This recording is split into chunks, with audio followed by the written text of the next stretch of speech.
D'acord?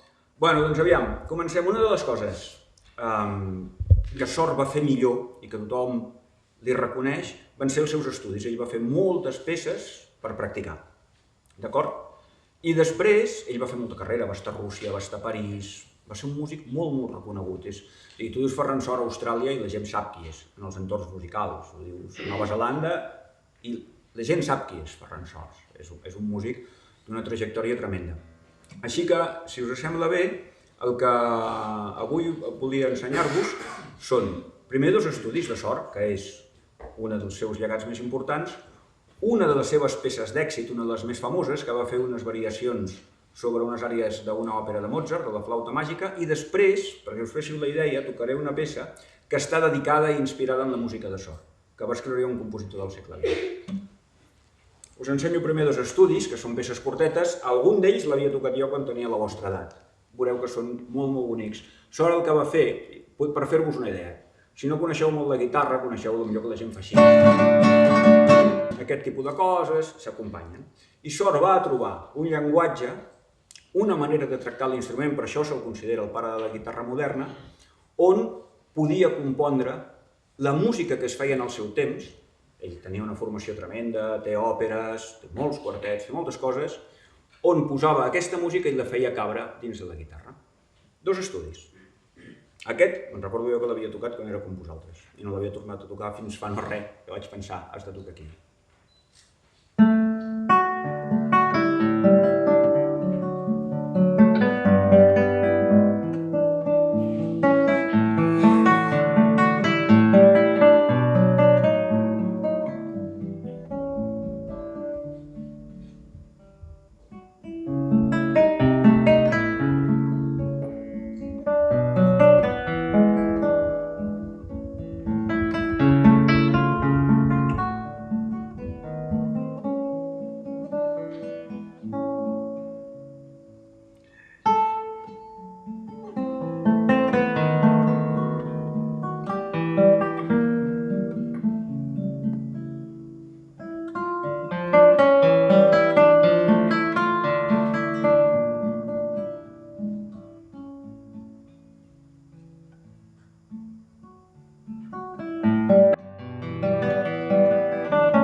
En aquell moment, la música italiana, de l'òpera italiana, que era molt vistosa, triomfava molt a Europa. Aleshores, què va passar?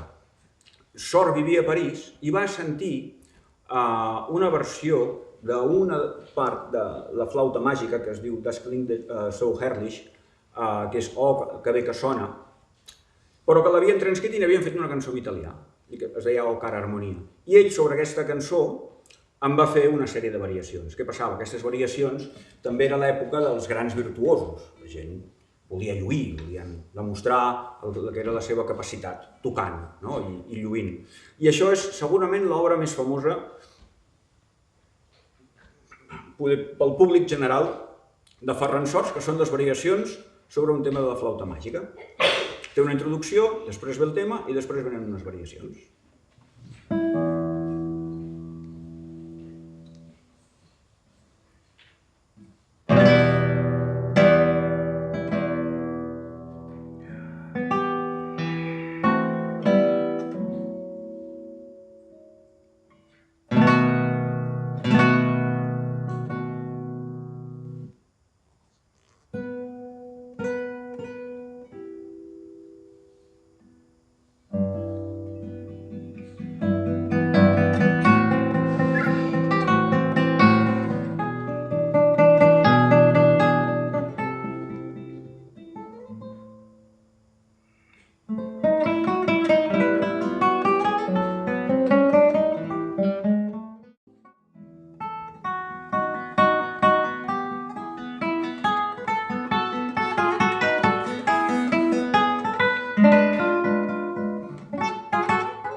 compositor mexicà, que no deveu conèixer, no és tan conegut fora del món de la guitarra, que es deia Manuel Ponce. I què és el que feien?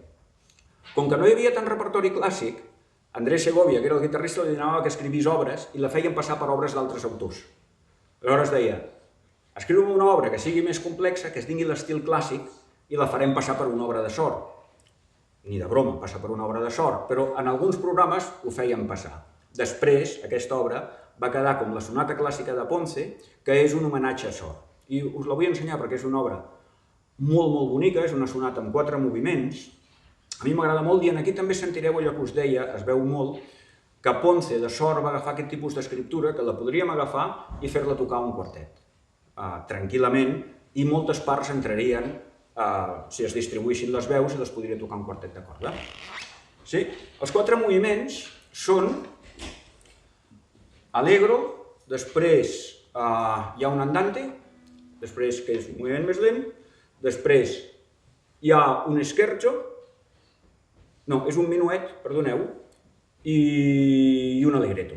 La peça no acaba tan brillant com aquesta.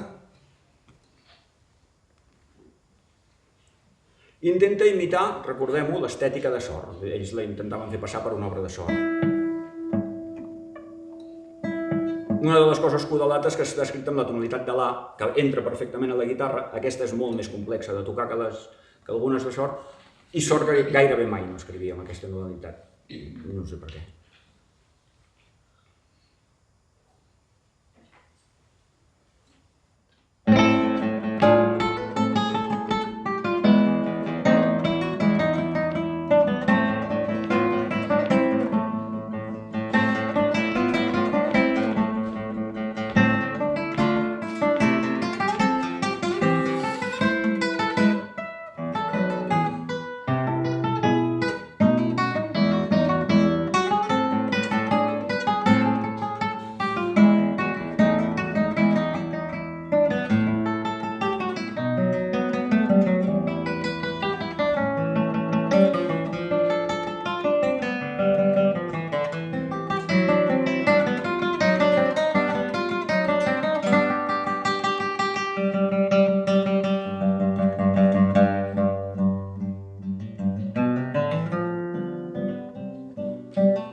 Digue'm. Te'n recordes de la primera peça que vas tocar?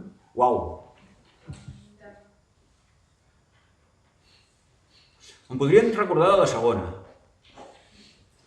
Ah, espera, espera!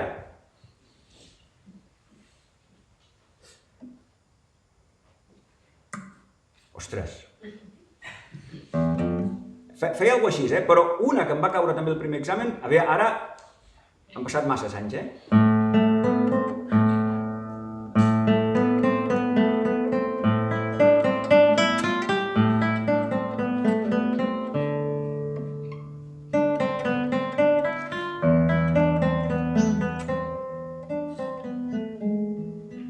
Algo així, si d'alguna manera acabava que ja no me'n recordo. Però no era aquesta, perquè aquesta té polze. I no, clar, no començaves amb el polze, primer començaves amb aquests dos dits. Sí? Digue'm. Com s'acords de la guitarra? Els mateixos que amb un piano. Els mateixos que amb un... Saps? No sé si estudieu els acords o encara no, no? Clar, tu penses en els acords quan la gent fa així. Tu vas fer guitarra? Ah, ja. Ja ho entenc, al principi, saps el que passa? Que la guitarra al principi no sona gens, És un rotllo, ja ho sé, ja, és un instrument que costa molt de fer sonar. Sí, i sobretot al principi. I fa mal als dits, i sí. Després ja no... Sabeu què m'agrada a mi de la guitarra? Ara us ho explicaré. Hi ha coses que no m'agraden, esclar, tots amb la família, diguem-hi, tenim una relació amb els instruments que toquem, no? Sabem tot el que no ens hi barallem. Però si tu, per exemple, un piano sempre està una mica desafinat. Una guitarra també, són instruments que per definició estan una mica desafinats, val? Però clar, vosaltres que canteu, sabeu el que és cantar bé, aguantar la nota, segur que tot això forma part del dia a dia. Clar, amb la guitarra, si tu has de fer un passatge així, posa-li amb un piano,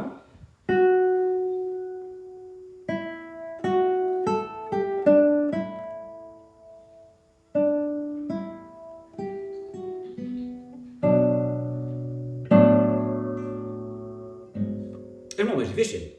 Per què?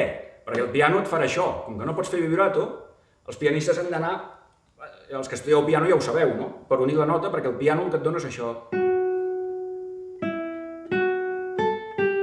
Aleshores, què has de fer? Si no fas anar la mà esquerra, has de fer servir l'articulació, has de fer.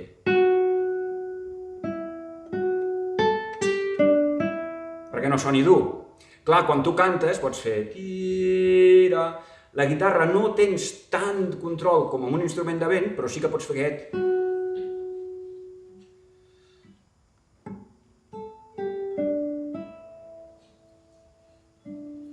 I això m'agrada molt a mi, saps? Perquè és un instrument molt suau, molt sensible.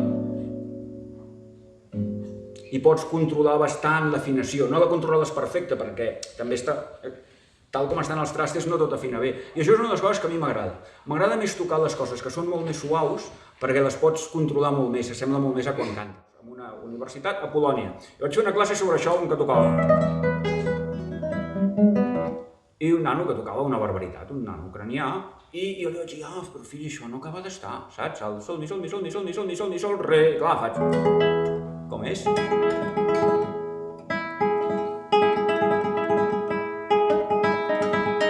Perdó perquè jo no la toco, I